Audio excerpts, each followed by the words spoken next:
Well, welcome to our second week of team management. I'm John Scott and I'm your lecturer for this subject, and what we're viewing this week is a continuation of developing the team plan.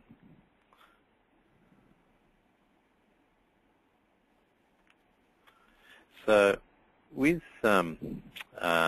delegation, which is a key topic for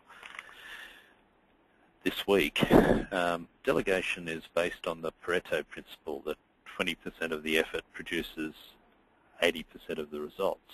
And so it's important that as a team leader that you prioritise with your team and then discard those tasks that are unimportant and not urgent wherever practical, so that you can actually delegate higher priority tasks to your team.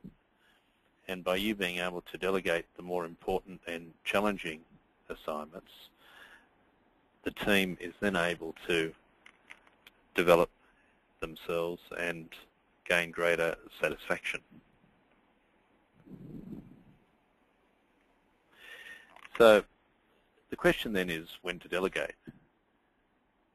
And it's important that in a team to consider the interests, strengths, talents of team members, and also the team member's career path.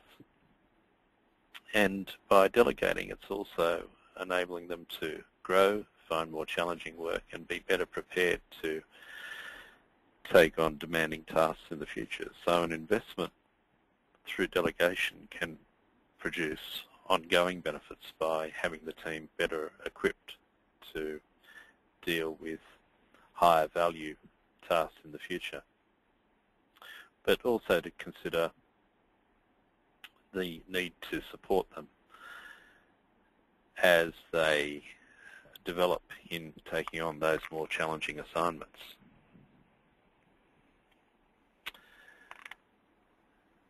So as a checklist, who should I delegate to? You delegate based on experience, knowledge and skills, whether the task aligns with the individual's preferred work style, and bearing in mind the current workload of the team member. And that's why it's important to discard tasks that are not adding as much value as the tasks that are being delegated.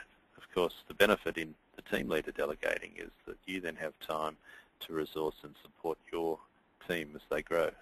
You have the time to be approachable, you have the time to listen, to add value, so that the team output is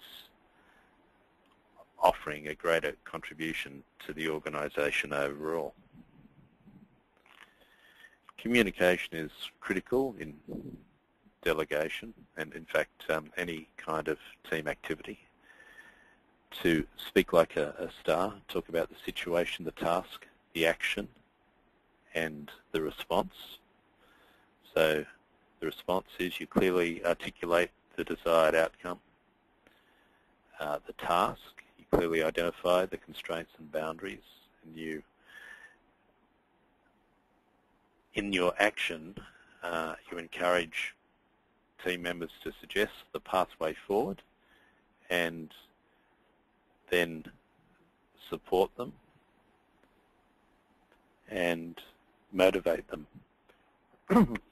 And in so doing, you're enabling them to work within the boundaries. So the STAR principle, you talk about the situation, the task, you ask the team member what action is required, you add value to their suggestion, you empower them, and then you hold them accountable with the results.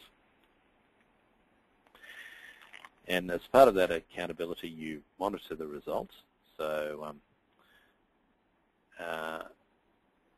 that requires milestones and providing feedback at appropriate phases within the task. But obviously to not be overbearing, but to be seen as a supporter. And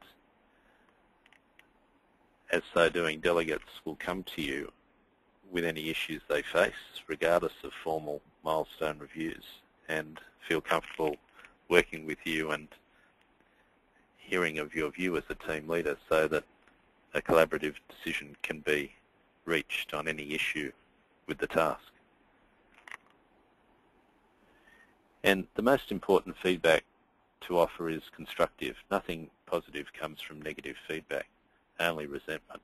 So when offering feedback as part of that monitoring to help team members achieve the result, always be constructive.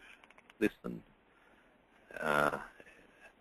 and provide value that helps bridge the gap between where they're at with current performance and desired performance, so that you're looked upon as someone who is enabling them to grow and gain a sense of feeling and of security and accomplishment in moving ahead to take on tasks that lead to that feeling of accomplishment and satisfaction and ultimately greater value to the organisation. So the characteristics of good feedback are aligned to SMART objectives. They should be specific, timely, expressed directly, focus more on behaviour rather than attitude or opinion, give examples, make sure the feedback leads to actionable outcomes, and in that way it will be helpful. When delivering feedback, it's good to engage other stakeholders so that a balanced view is given. That's what 360-degree feedback is, that you ask all people whom the project is impacting how the project is progressing so that you can give balanced feedback and focus on constructive ideas as to how the gap between where we are at the moment and where we need to be can be filled.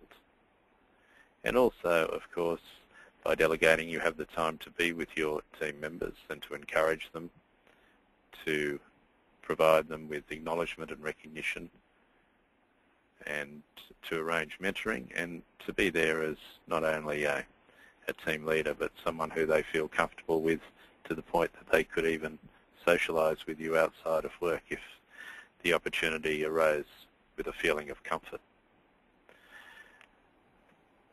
When giving formal feedback, of course, plan that so that the employee or team member first appraises, and then you review their assessment of how they've been progressing in the task or the role, and do it in a way that's mutually convenient and sensitive to their needs, so that they feel that you acknowledge and value them.